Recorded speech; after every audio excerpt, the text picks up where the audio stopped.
Como é que se mede a verdadeira velocidade de um código? Se um algoritmo demora 1 minuto e outro demora 10, a escolha parece óbvia, certo? Bem, a resposta é muito mais surpreendente do que parece. E acreditem, vai mudar a forma como se olha para a eficiência. Ok, vamos a um exemplo bem concreto. De um lado, temos o algoritmo A, do outro, o algoritmo B. A tarefa não podia ser mais simples, pelo menos em teoria.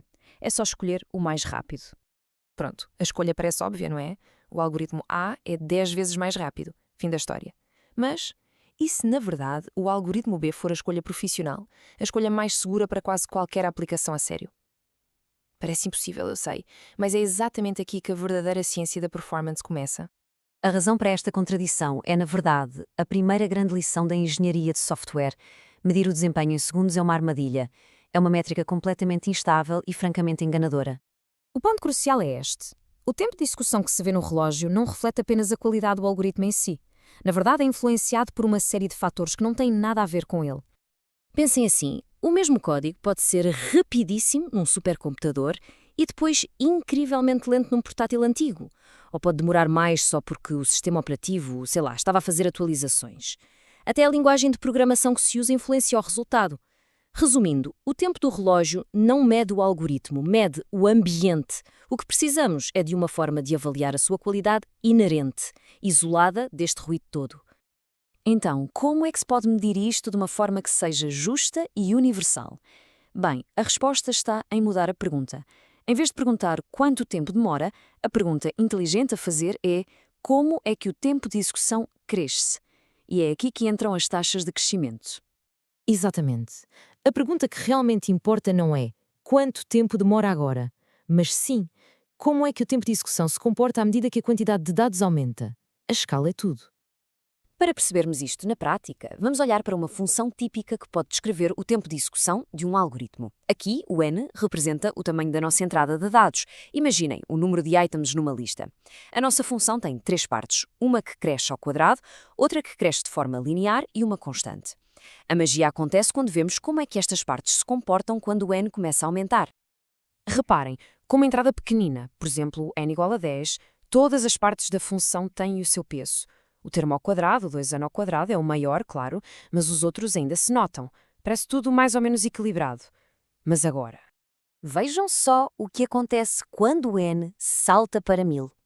O termo 2n ao quadrado explode para 2 milhões. E os outros dois tornam-se pó, completamente irrelevantes. Desaparecem na imensidão do primeiro termo. Este é o conceito central. Isto quer dizer o quê? Que para entradas de grande escala, que são as que realmente importam em aplicações do mundo real, só nos interessa a parte da função que cresce mais depressa. O resto é só ruído. E esta é a essência da análise assintótica. Para formalizar esta análise, usamos um conjunto de ferramentas matemáticas conhecido como notação assintótica. Pensem nisto como um kit de ferramentas. Existem 3 ferramentas principais que nos dão perspectivas diferentes sobre o desempenho de um algoritmo. Primeiro, temos o famoso Big O. Podemos pensar nele como a estimativa do pessimista. Diz-nos qual é o teto máximo de desempenho, ou seja, garante que o algoritmo nunca, mas nunca, será mais lento do que este limite, mesmo no pior cenário que se possa imaginar. Depois, na outra ponta, temos o Big Omega. Se o Big O é o pessimista, o Big Omega é a garantia do otimista. Ele define um piso, ou seja, assegura que por mais sorte que se tenha com os dados de entrada, o algoritmo nunca será mais rápido do que este limite mínimo. E, finalmente, temos o Big Theta. Este é a previsão do realista. É o que acontece quando o limite do pessimista e a garantia do otimista coincidem. Quando isto acontece, temos uma descrição muito precisa da taxa de crescimento real do algoritmo. Agora, destas 3 notações, o Big O é de longe a mais utilizada na indústria de software. E a razão é puramente prática. Quando se constroem sistemas fiáveis, o que mais nos preocupa é sempre o pior cenário possível. Ok, a definição matemática formal pode parecer um bocado assustadora, mas a ideia por trás disto é, na verdade, muito intuitiva. Basicamente, o que estamos a dizer é que conseguimos encontrar uma versão um bocadinho exagerada da nossa taxa de crescimento, essa linha G de N, que, a partir de um certo ponto, vai ficar sempre por cima do tempo de execução real. É só isso.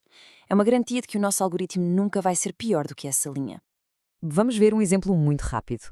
O nosso objetivo é simples: mostrar que uma função como 3n mais 2 cresce, no máximo, tão rápido como n. Para provar isto, a matemática só nos pede para encontrar duas constantes, c e n0, que tornem a inequação verdadeira. Como se pode ver nos passos, com umas contas simples, encontramos essas constantes. E pronto, prova feita. O mais importante aqui não é decorar a matemática, mas sim perceber que existe uma forma rigorosa de provar estes limites. Muito bem, agora que vimos as 3 ferramentas do nosso kit, vamos juntar tudo para termos uma visão bem clara de como funcionam em conjunto. Este quadro resume isto na perfeição. O Big O dá-nos o teto, o pior cenário, a garantia de que o desempenho nunca vai ser pior do que aquilo. O Big Omega dá-nos o chão, o melhor cenário, a certeza de que nunca será mais rápido. E o Big Theta, que é o mais raro e preciso, acontece quando o teto e o chão são na prática a mesma coisa. E isto leva-nos de volta à razão pela qual o Big O é tão, mas tão importante. Quando se projeta software a sério, preparar para o pior cenário não é ser pessimista, é ser um bom engenheiro, é garantir que o sistema não falha quando está sob pressão. Então, no fim de contas, por que é que toda esta teoria matemática é tão crucial no dia-a-dia de quem desenvolve software? A resposta é esta. A análise assintótica é como a engenharia de uma ponte. Uma ponte não é construída para aguentar só 2 pessoas. É construída para aguentar milhares, num dia de trânsito caótico. Da mesma forma, nós criamos software que não é apenas rápido para 10 pessoas, mas que se mantém robusto e previsível para 10 milhões. E isto deixa-nos com uma reflexão final. No mundo hoje, onde lidamos com volumes de dados absolutamente gigantescos, o que é que tem mais valor? Um algoritmo que, em média, é rápido, mas que de vez em quando pode demorar uma eternidade? Ou um algoritmo cujo pior desempenho é conhecido, é previsível e, acima de tudo, é aceitável? A notação assintótica dá-nos as ferramentas para responder a esta pergunta de forma informada.